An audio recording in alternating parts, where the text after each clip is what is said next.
ઘોઘંબા તાલુકામાં ઓવરલોડ વાહનોની સમસ્યા ફરી એકવાર ચર્ચાનો વિષય બની છે।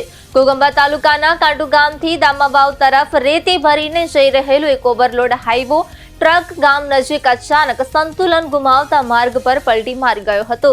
અકસ્માત બાદ થોડા સમય માટે વિસ્તારમાં અફરાતફરીનો માહોલ સર્જાયો હતો। સદનસીબે અકસ્માતમાં કોઈ જાનહાનિ સર્જાઈ નથી। જોકે ટ્રક પલટી જતા માર્ગ પર વાહન વ્યવહારને અસર પહોંચી હતી।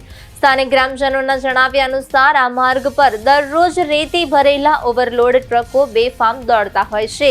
વારંવાર ઓવરલોડ વાહનો પસાર થતા અકસ્માતની શક્યતા વધી જાય છે। ગ્રામજનોએ આક્ષેપ કર્યો હતો કે આવા વાહનો સામે યોગ્ય કાર્યવાહી ન થવાને કારણે અકસ્માતોની ઘટનાઓમાં વધારો થઈ રહ્યો છે। ખાસ કરીને અકસ્માત શાળા છૂટવાના સમયગાળા દરમિયાન થયો હોવાથી ગ્રામજનોમાં ચિંતા વ્યાપી ગઈ હતી।